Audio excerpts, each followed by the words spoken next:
Probation since 2023, and you only have two weeks. What have you been doing with your life? Do you have employment? Yes, What do you do? I work for Country Waste Solutions. I've worked 60 hours every week. But you find time to do this. This case is a perfect example of how one small decision can spiral into life-changing consequences. A 20-year-old defendant, already on deferred adjudication for aggravated robbery, now stands in court facing a motion that could send him to prison for years, or even for life. What's shocking here isn't just the charge, but how close this young man comes to losing everything over a probation violation many people casually dismiss. As the judge lays out the stakes, emotions run high, excuses surface, and the courtroom becomes a harsh lesson in accountability. The real question is, does he truly understand how close he is to prison, and will this moment finally change his path? And sentence you to life in prison? Yes, sir. Do you understand if you have some sort of an agreement that you worked out with the state, I don't have to follow that. Once you've pled true, I can sentence you to life in prison. Do you understand that? I understand. Knowing that you still wish to plead true to violation of condition number 2? Yes. Court is finding violation of condition number 2 true. Is there a proposed agreement? There is, Your Honor. It is denied a motion to adjudicate, continue the individual on the deferred with the amendments to add MRT course and intensive outpatient treatment. All right, is that the proposed agreement? It is, Your Honor. All right, let me ask you something. This is where the seriousness of the situation really sets in. Deferred adjudication isn't a free pass, it's a legal tightrope. The defendant was given a chance to avoid a conviction for aggravated robbery, a serious felony, in exchange for strict compliance with probation conditions for 10 years. Any violation, even one that seems minor, gives the court the power to revoke probation and impose the original punishment. And here's the part many people miss. The judge is not required to follow any deal made with the state. Once the defendant pleads true, the court can legally sentence him up to life. Do you want to go to prison? No, ma'am. Then why are you doing this?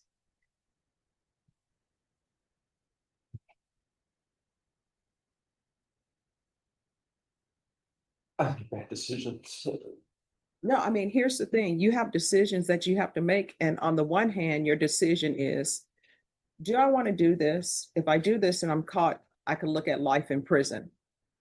And then what ends up happening is your attorney has and this is where I've been a defense attorney before. This is where the attorneys are throwing themselves on the mercy of the court, saying, please let this judge follow our agreement, even though I don't have to do it. This moment is chilling. The judge spells it out clearly. By pleading true to using marijuana, the defendant is opening the door to the harshest possible sentence. No confusion, no legal loopholes, full awareness. Yet he still admits the violation. This moment is chilling. The judge spells it out clearly. By pleading true to using marijuana, the defendant is opening the door to the harshest possible sentence. No confusion, no legal loopholes, full awareness. Yet he still admits the violation. This highlights a brutal reality of probation law. I've been going to NA meetings. I've been going there for 2 weeks. So I've been trying to. Well, but see, here's the thing. You've been on probation since 2023, and you only have two weeks. What have you been doing with your? So, I mean, I will tell you, and your attorney will tell you, and Mr. Gareham will tell you. How old are you? 20. You're 20.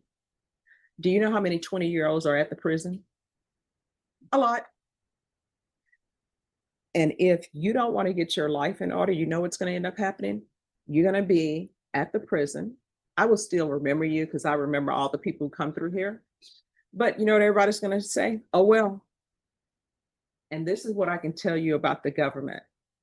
The government may not have money to build state hospitals. This is where the judge shifts from legal authority to real-world consequences. She's not just scolding. She's warning him. The court isn't debating whether marijuana is that bad. The issue is choice. Knowing the risk, knowing the punishment, and still deciding to break the rules sends a clear message to the court.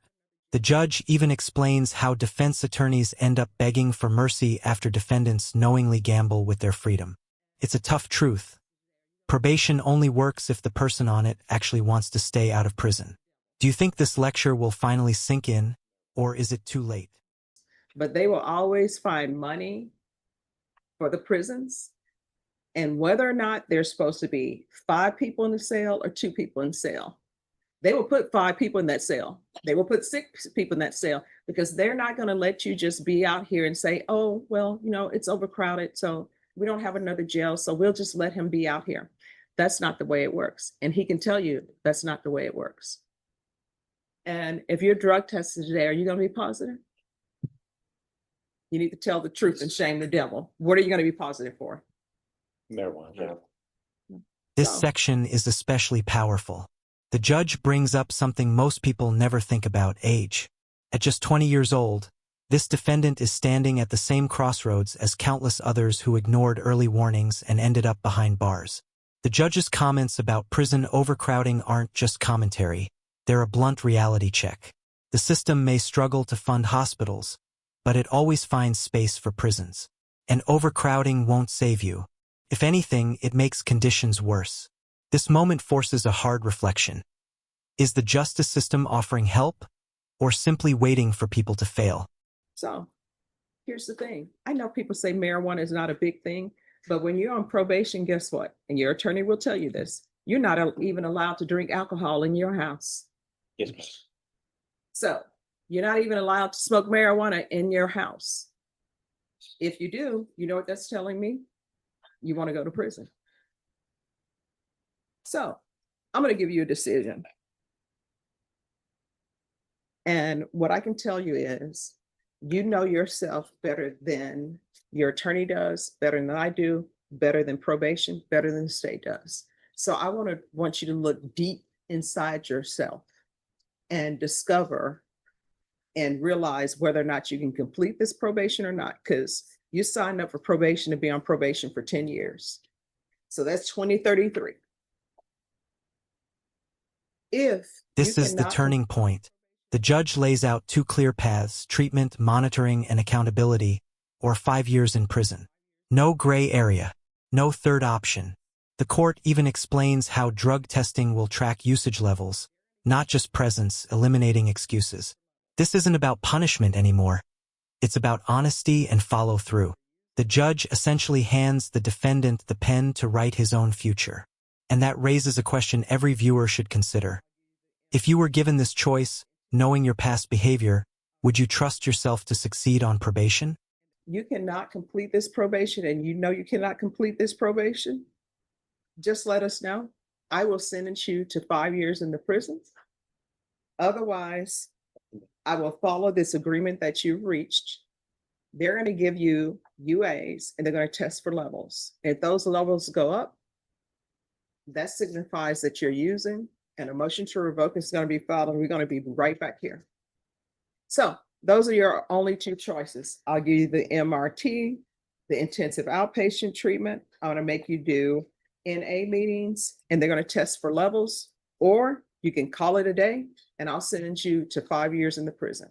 Which do you prefer? TR meetings. Have you had a time to internalize that? Yes, ma'am. All right, because I will tell you, the state will tell you, I've sent 20-year-olds to prison before.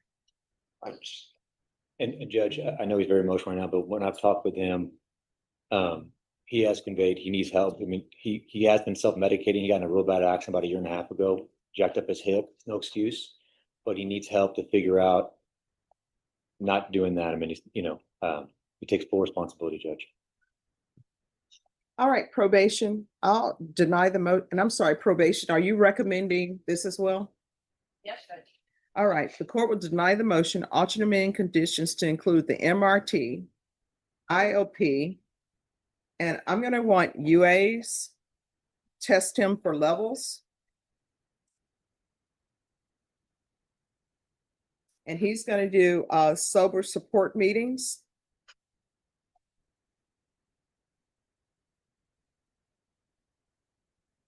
In 30 days.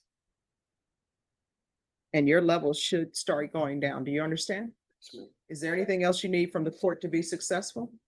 Judge Austin, do you want the that is way? How often are you, because it's marijuana in his system? Every 2 weeks. All right, so there's gonna be UA every 2 weeks until he presents with a negative UA.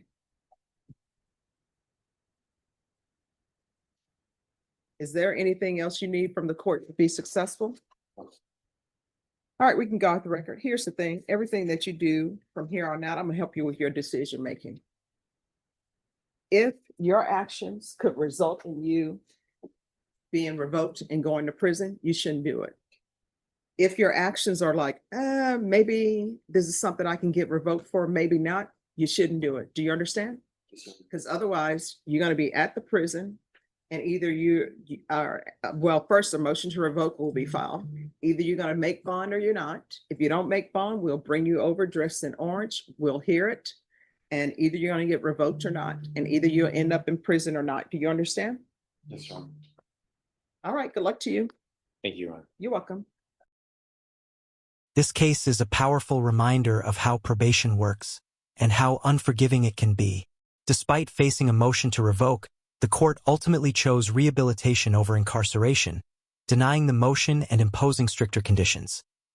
MRT classes, intensive outpatient treatment, frequent drug testing, and mandatory sober support meetings. But make no mistake, this was a final warning. One misstep, and prison becomes inevitable. The broader lesson here is simple. Probation is a privilege, not a right, and the system expects absolute compliance. Backhand index pointing right if you found this case as shocking as we did. Make sure to hit that like button, share your thoughts in the comments, and don't forget to subscribe for more jaw-dropping courtroom breakdowns.